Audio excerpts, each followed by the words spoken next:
I'm Gary Franchi, reporting from just outside the White House. I'm your chief correspondent for the Next News Network. And the sun's going down here at the White House. But moments ago, President Trump addressed the press before boarding Marine One. And what he said hit every major pillar of American power: military strength, peace through negotiation, and putting our people first. He kicked it off by touting the F-47, a sixth-generation fighter jet he says puts us a full decade ahead of the rest of the world. He also revealed new momentum on the potential peace deal between Russia and Ukraine. Then, in a classic Trump fashion, he dropped in a few words about wrestling. Yes, you heard that right. Let's take a look at what he said before Wheels Up. So we had a big day. We gave out the world's greatest fighter jet, by far, they say. I think in terms of every criteria known to man, it's the best. Now, that doesn't mean in 5 years it'll be good. It'll be totally obsolete in 5 years, I guess, but that's the way it works. But there's never been a plane designed or made like this, and we'll have them within about a 2-year period. They're going to start manufacturing very soon, so we're honored by that. We are moving along on Russia-Ukraine. We had a couple of good conversations today, and maybe we can get that death march stopped as soon as possible. And we're going to Bedminster now for work. We have some work. It's a little cold there right now. It's a little early, but we'll be going to Bedminster, and we'll be coming back here. We're going to the big fight. The reason I'm going is in Philadelphia, they have the NCAA World Wrestling for college. And I've always supported the wrestlers, so I want to support them. These are the great college wrestlers from the various schools. I think Penn State is leading, and Nebraska's in second place right now, and a lot of good things. So we're going to be going there on Saturday night, and then probably down to either here or Southern White House. So we're going to have a little fun. But it was a great honor to give out that plane. The technology is unbelievable. There's never been anything like it. It puts us 10 years ahead of any other country in terms of the fighter jets. Thank you very much. We'll see you later. Thank you.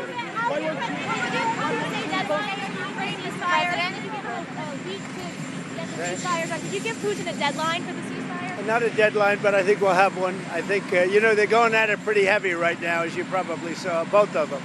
But I think we'll have it done fairly soon. President Trump, did you fill out a NCAA March Madness bracket? I didn't. I should have. Have there been upsets? A couple, right? Too late now. A little bit late.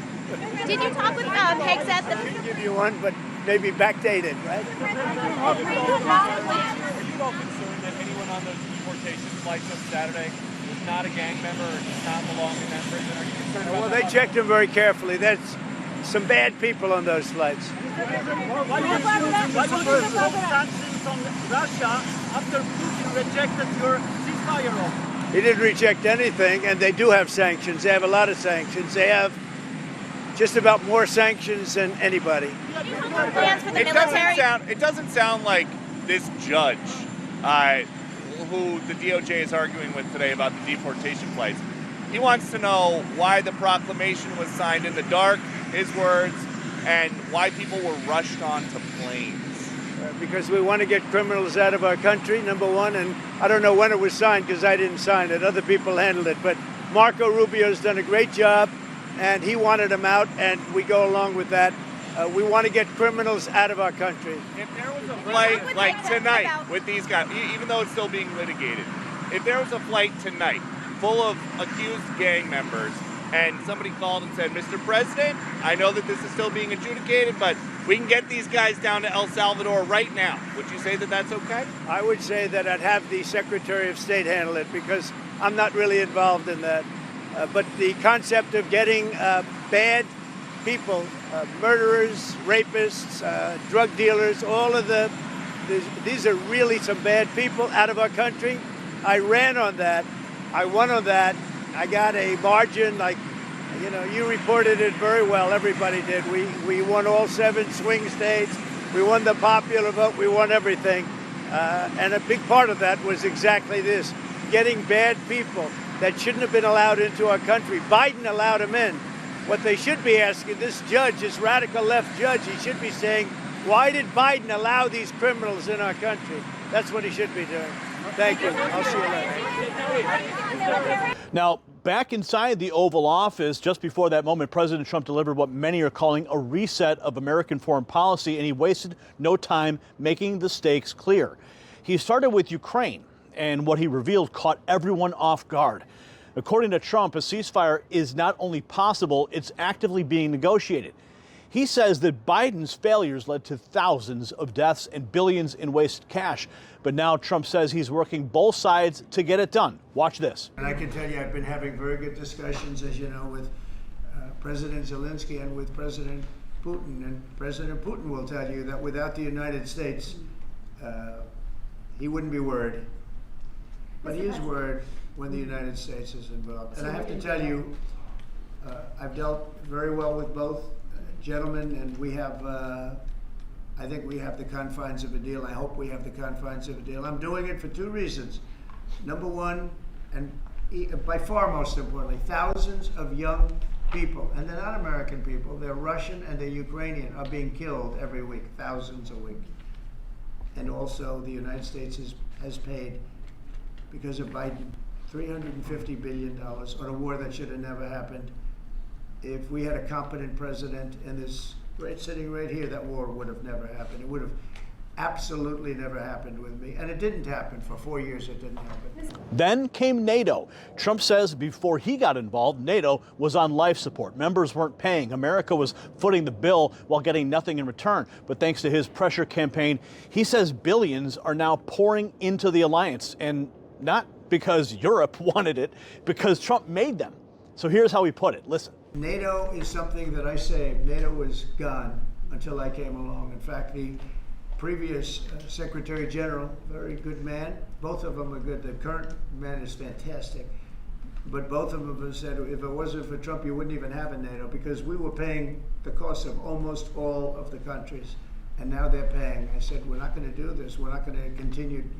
You hurt us on trade, you do bad things on trade, and then on top of it, we're supposed to pay for your military.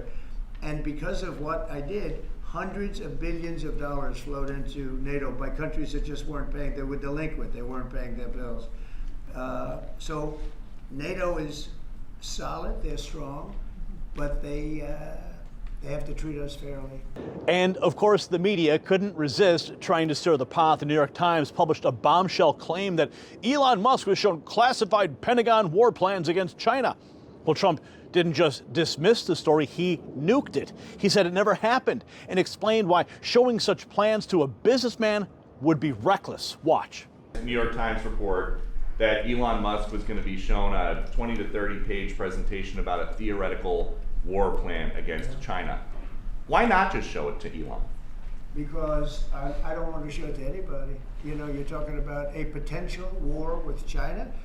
Now, I deal with these people all the time, and I'm dealing with Pete, I'm dealing with these gentlemen on numerous different airplane purchases, and I think they're all going to be great. But I don't want other people seeing, anybody seeing potential war with China. We don't want to have a potential war with China, but I can tell you if we did, we're very well equipped to handle it. But I don't want to show that to anybody, but certainly you wouldn't show it to a businessman who is helping us so much. He's a great patriot. He's paying a big price for helping us cut costs, and he's doing a great job. He's finding tremendous waste, fraud, and abuse. But I certainly wouldn't want, you know, Elon has businesses in China, and he would be susceptible perhaps to that. But it was such a fake story. The New York Times is just as fake as CNN and MSDNC. And anybody read that story, people laughed at that story. Who would do such a thing? And the first thing I did is I called Susie and I called Pete. I said, is there any truth to that? And they said, it's ridiculous. No, he's over there to talk about cost. You might want to address that, Pete. But Elon was over there today to address cost. Doge. And to drive the point home, Defense Secretary Pete Hegseth stepped up and set the record straight. Elon wasn't there for war plans. He was there to talk cost, savings, and innovation. Here's Hegseth dismantling the fake news. Take a look. You pointed out it was a fake story. We pointed out it was meant to sort of undermine whatever relationship the Pentagon has with Elon Musk. Elon Musk is a patriot. Elon Musk is an innovator. Elon Musk provides a lot of capabilities our government and our military rely on, and I'm grateful for that. We welcomed him today to the Pentagon to talk about DOGE, to talk about efficiencies, to talk about innovations. It was a great informal conversation. The rest of that reporting was fake. There was no war plans, there was no Chinese war plans, there was no secret plans. That's not what we were doing at the Pentagon. I might add that I think Elon, if they ever wanted to do that, I think Elon wouldn't do it. I think he wouldn't do it. He wouldn't want to put himself in that position. And while the press is busy spinning fiction, Trump is focusing on economic warfare. April 2nd, he says, will be Liberation Day, the day America stops getting ripped off. Tariffs are coming. Trade deals are being reworked, and he says companies are racing to move manufacturing back to U.S. soil, not because of subsidies, but to avoid the pain of Trump's new policies. And here's exactly how we framed it. I call April 2nd. I would have made it April 1st, but I didn't want to be April Fool's Day because then nobody would believe what I said, and they do believe me. April 2nd is going to be Liberation Day for America. We've been ripped off by every country in the world, friend and foe. We've been ripped off on trade. We've been ripped off on military. We protect people, and they don't do anything for us. It's just so unfair for years and years. And now some of that money is going to be coming back to us in the form of tariffs.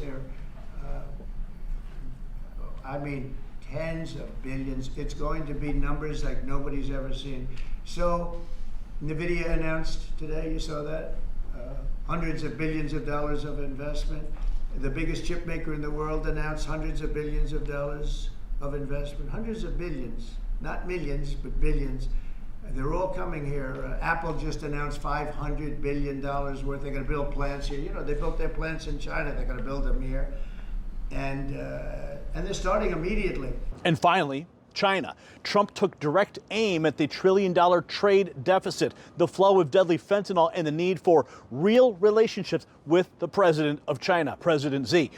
One built on strength and not weakness. Take a look at this final clip. Well, I'll be speaking to President Xi. I have a great relationship with him. We're going to have a very good relationship. But we have a trillion-dollar deficit because of Biden with President Xi. More than that. I mean, I've heard $1.2 trillion. We have a deficit. And I've explained that to President Xi. We also have a problem where he's allowing fentanyl to be sent into Mexico and then cross the border and, killing. I think the number is much higher than the 125, 115 that I think it's closer to 300,000 people a year. And so that's a problem. But they have a tremendous surplus against the United States, and we don't want that. Bottom line, Trump isn't waiting around for global approval. He's making moves with strength, clarity, conviction, and peace. Yes, but peace through power. From the White House, as the sun is setting here at the end of the week, I'm Franchi. Stay tuned, we'll have more.